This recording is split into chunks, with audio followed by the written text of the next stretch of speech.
All right, hello once again, ladies and gentlemen. Again, welcome back to another exciting day of World Civilizations 1 online. Hopefully I didn't just start recording and actually recorded my earlier sentence, but just again to summarize, welcome back. Today we're going to be switching back over to what's going on in Asia, primarily by looking at the Tang State, which formed in China around the same time Christian Europe and Islam was starting to get off its feet. So, again, we'll start off looking at the key terms. We're going to look at an individual named Li Yuan, if I'm pronouncing that correctly. We're going to look at civil service examinations. We'll look at Empress Wu. We'll look at the Tang eunuchs. And we'll look at the Green Revolution / Silk Road by the Sea to wrap things up. So, in the interest of time, I'm not going to spend a lot of time talking about the upcoming dates today. You should already be familiar with them by going over the syllabus and listening to my last lecture. But I do just want to have them here once again for you to be reminded of. And just once again, I want to remind you that if you have any questions, please let me know about them as soon as you possibly can. But in the meantime, first thing I'd actually like you to do is review one of the readings I assigned you for this week, the demonization of Empress Wu. Empress Wu is one of the most significant rulers of ancient Chinese history, and is a pretty significant exception to the typical patriarchal rule of much of the ancient world. So, what I want you to do is go over this reading and answer a few questions. First, how has Empress Wu typically been depicted throughout Chinese history? Does she deserve her reputation, or are her actions justified? Is there any evidence that her crimes have been fabricated, and if so, why might that be the case? And finally, why is it maybe important to recognize the existence of ancient female rulers like Empress Wu?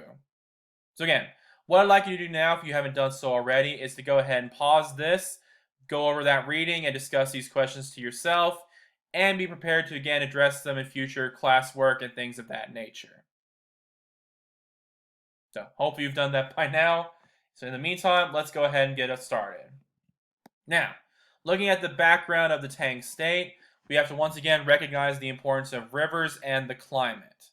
The origin of the Tang State can be traced back to the late 6th century, when the Yellow River in China began to switch course. Now, based on what we've already discussed with rivers and climate and civilizations, why is that going to be such a problem?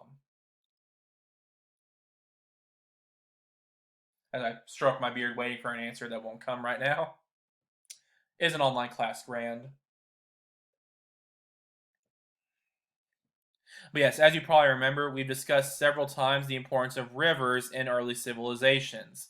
If a river switches course, that essentially means all the irrigation and farms and planting and cultivated land you have is going to be useless because you won't have access to the water you need to keep it going anymore.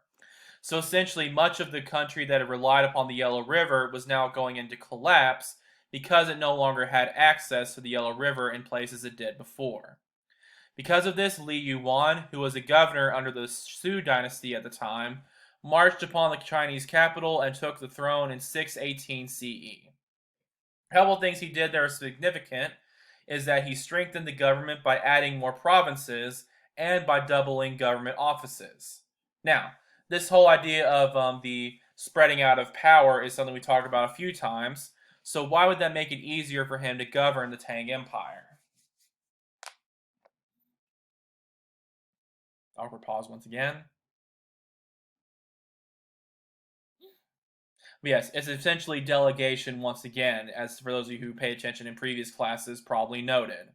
Since he's spreading out, creating more provinces, and giving more officials to control those provinces, he's now able to essentially spread out the responsibility and not have to do every single thing himself. So it'd be like, for example, in the United States, instead of having the president and Congress or whoever try to control the entire country all by themselves in just one big lump, you have the states split up where representatives are sent to each state to help govern it individually.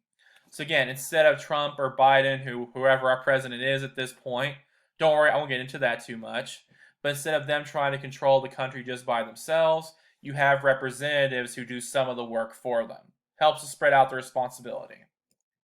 Now, to give you a bit idea of what Tang China was like with their military and control.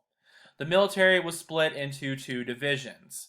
You first have the aristocratic cavalry, which at its height had about 700,000 horses and mainly fought against northern nomadic groups. You then had peasant soldiers, who were 1 to 2 million soldiers, garrisoned in the south, who mainly worked on public works projects. So, is this a good way to structure military, do you think?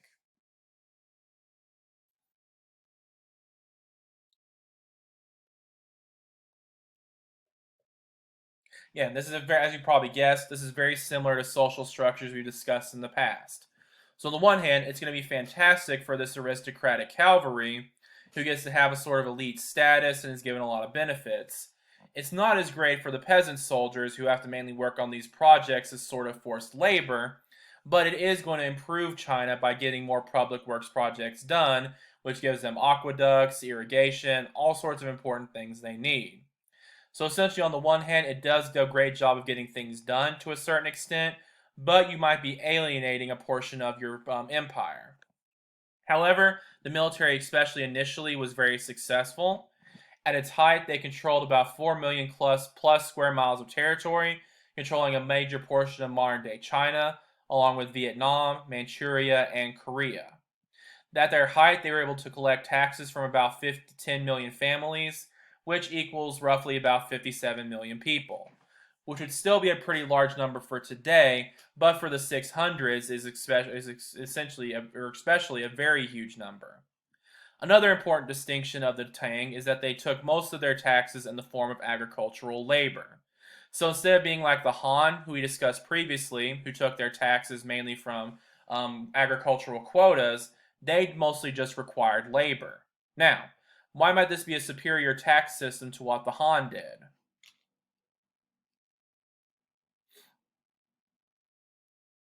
I still never know what to do during these pauses. They're as fun for me as they are for you. But yes, essentially, as you might guess, this is very good for farmers, especially when you have an issue, an agricultural issue, like the one caused by the switching of the Yellow River. When you have an agricultural quota system, as you remember with the Han, that was a problem because when they had environmental issues and farmers couldn't meet that quota, it could lead to starvation and a horrible tax base and eventually rebellion. On the other hand, if you just require labor for your tax system primarily, that's a bit easier to meet whatever your agricultural production is. So essentially, it could arguably keep the populace a bit more happy since they're able to keep their resources and aren't as stressed during environmental issues, and it's something they can pay all the time. So again, arguably a bit of a more superior system. Now, Tang City and politics were also quite advanced and innovative. The capital city at the time was called Chang'an and had a million plus population. So again, about the size of Imperial Rome at its height. There were 100 city quarters that were surrounded by gates that closed at night. No one was allowed on the street at night except for horsemen who would patrol and look for crime until morning. Now again, I won't focus on this too much just in the interest of time. Your last lesson was already long enough. I can be sympathetic occasionally. But I wanted to focus on this for just a second because I think it shows sort of the security and liberty issue we still struggle with today. Because on the one hand, you could argue this system is great for security since it pretty much automatically establishes that anyone who's out at night is a criminal, and so it could theoretically do a great job cutting down on crime. However, it is going to greatly affect people's liberty because they're literally not allowed out of their homes at night. For example, considering the political issues going on in our country today, imagine how large portions of the country would react if we were placed on a complete curfew. Many of us have already handled the quarantine bad enough. Imagine what would happen if there was an official curfew. Things would not go very well. So again, this is a strategy this is a sort of a dilemma that's nothing new. Ancient China and much of the ancient world had to discuss it as well. How much security are we willing, or how much freedom are we willing to give up for security? Something we still have to discuss today, obviously. For a while, Tang China was also very diverse. Zoroastrianism, Christianity, and Buddhism were all openly practiced throughout the empire. One thing I did want to focus on in terms of politics is the civil service examinations. These were first fully developed by the Tang and were used to test potential government politicians or employees on, Confucian ideals, text, and Chinese classical languages. Now, Daoist ideals and classics were also sometimes tested. To quickly summarize, why do you think exams like this are so important, and what can they prevent? How are they maybe going to improve government, for example?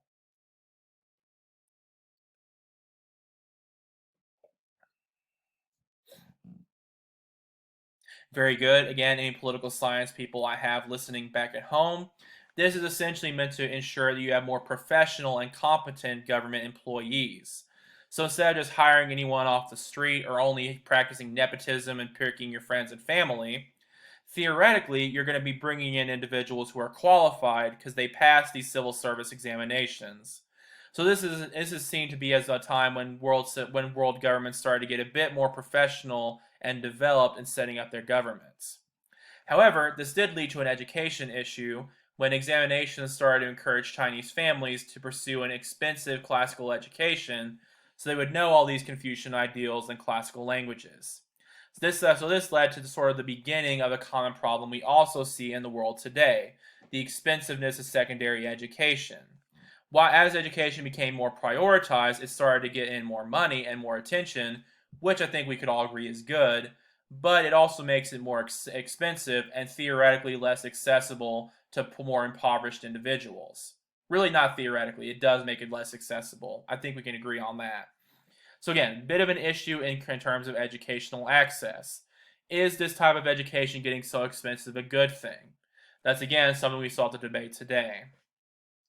But in the meantime, we're going to go ahead and look again at that Empress Wu, one of the most significant female leaders in Chinese history. She ruled Tang China from about 684 to 705 CE. To give you a bit more of an understanding of her rise to power, she actually began her political life at the age of 13 as the Emperor Li Shimin's, who was emperor at the time, favorite concubine. So again, to potentially help explain how she had to take a controversial and violent path to power, she didn't exactly start off in a very traditional sense. She eventually became the favorite concubine of Shimin's son, Emperor Gaozong, and eventually was the one who would birth him sons. Which, of course, in any culture, but Chinese culture perhaps especially, gets you some status because that's how the family line of family influence is passed, through the son. She eventually took the place of the current empress by claiming she, Empress Wang, killed her unborn daughter, and Wang eventually had her limbs amputated and threw her into a wine vat. So again, whatever you think of Empress Wu, she was known for being extremely violent. She became administrator of the court after Gaozong had a stroke and declared herself empress upon his death. So, to give you a bit of idea of what China was like under the rule of Empress Wu. The military and policing was quite extensive. She created a secret police to expose political enemies and jailed or killed many of her political opponents. However, she did expand the military and is one of the main rulers credited with expanding Tang territory further into Central Asia and into the Korean Peninsula. Also, she did organize scholars to write biographies of powerful Chinese women and gave government positions to her mother's relatives instead of just her father's relatives, as is typically done in the Chinese government. She also elevated Buddhism over Taoism as the Chinese state religion. Now, is that a good thing? Because again, as we talked about, it could be seen as a major violation of what we see as a separation of church and state. We'll get into that in a bit more in a second. Some of the way she did this was sponsoring the building of various Buddhist temples, such as the Daiyun Temple you can see here. She gave 5 top monks in the country important ducal positions in her court, and directly sponsored the building of great Buddhist cave sculptures throughout China. So, just to very quickly summarize her rule, was she actually an effective ruler? And maybe how should we remember her?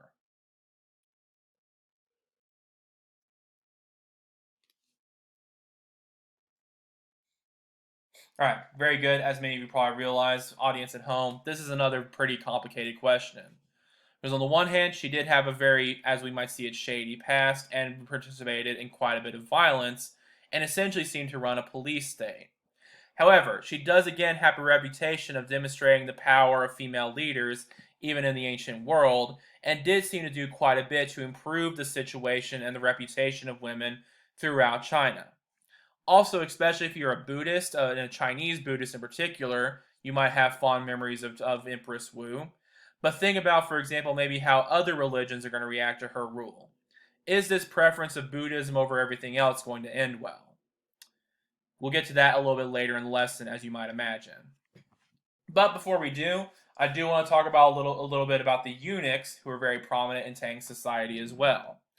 Eunuchs were considered very important servants of various emperors and politicians. Eunuchs, who are of course men surgically castrated as youths, were used by the Tang rulers to protect themselves, their various possessions, and especially their women, which is something I hope I don't have to explain. Even if I do, I'm not going to. You guys can handle that one on your own. But anyway, to get into the more important matters for this class, by the late 700s in the Tang Empire, about 4,500 eunuchs were active in various government positions, and the chief eunuch was eventually even placed in charge of the Tang military. And by 806 CE and 820 CE, Emperor Xiaozong, which I probably butchered that pronunciation, established the imperial eunuchs as a third branch of government. So essentially, you now have these eunuchs as an extremely influential and powerful part of your own government. Is that a good idea?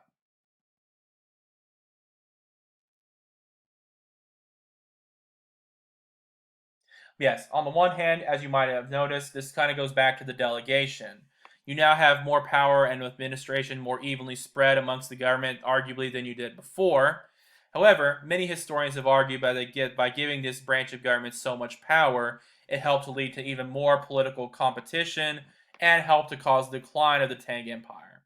But if we have time, we'll get to that a little bit later. Tang agriculture and economy was also quite significant. The Green Revolution, which was brought in by migrant Muslims who brought in new types of rice, helped to bring about more production in the country. For example, water lifting devices and canals were made for hillside rice paddies, which particularly, why is that so important for Chinese geography? We talked a little bit about what China was like. Why would that be so important for them?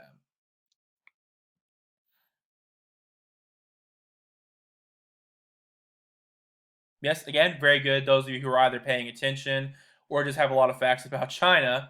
For those of you who know anything about what China is like, a lot of marshlands, a lot of swampy areas and hilly areas, not a lot of great cultivatable land, despite how large the area is. Being able to have these new forms of rice and new technology and farming methods is going to increase your cultivatable land, which made it possible for the Tang to feed their vast amount of followers. The Silk Road by the sea also became quite extensive by this time period, as you can see here, where Muslim empires started to rise in the west, and Chinese traders wanted to sail around these individuals in order to trade more effectively in places like Egypt, Europe, and Central Asia. They traded spice, silk, jewelry, medicines, and things like dyed and painted art. Now, in order to start wrapping things up, since as you've noticed, I love talking about the relationship of religion and government in ancient civilizations, we're going to talk about the complexities of diversity in Tang China. As I mentioned, before Empress Wu, the Tang emperors were actually very religiously tolerant. They allowed Christianity and Zoroastrianism, as I mentioned, but they also allowed religions like Manichaeism, Buddhism, Taoism, and Confucianism. Now, to give a spotlight on one religion in particular, let's look at Manichaeism for a second. This religion was started by the prophet Mani, who argued that there was an internal war with spiritual light and material darkness, and that he was the final prophet of this light after Gautama Buddha, Zoroaster, and Jesus Christ had come before him. Now, why might this religion spread well, and why might it be criticized? How is it going to maybe be universal, for example?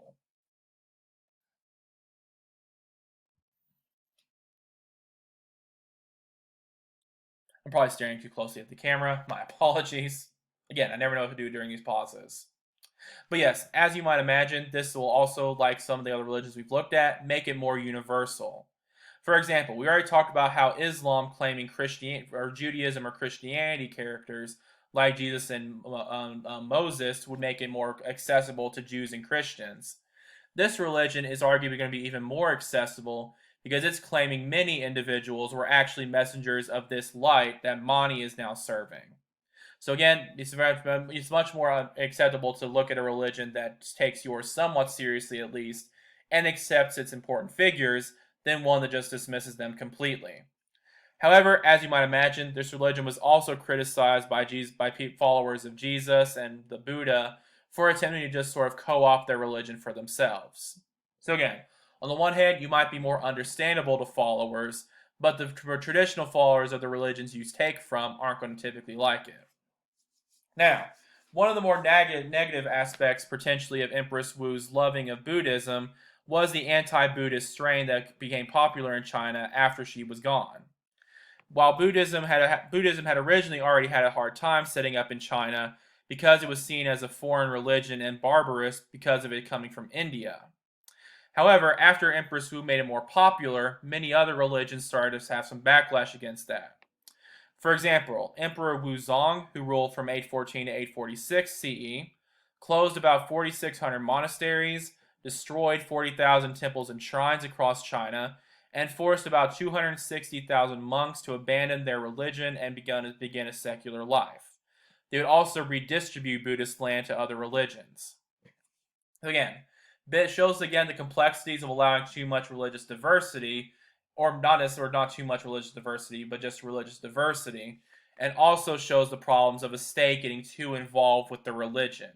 When a state prioritizes one religion over another, this can often lead to a lot of serious conflict with the other religions that feel they're being neglected. So again, the relationship between a state and a religion is very important to how conflict in that religion is going to go. So again, what I want you to do is sort of discuss these questions amongst yourselves, or I guess just in the privacy of your own homes, and think about whether or not it was a good idea to establish a state religion like Wu did, what goal the government should play in protecting religious diversity in their state, how close the Tang were to having an appropriate approach to this, and how we deal with this in modern problems today. And again, that's all I have for you right now. Just remember these reminders as we go throughout the rest of these couple of weeks, and let me know if you have any questions. Thank you.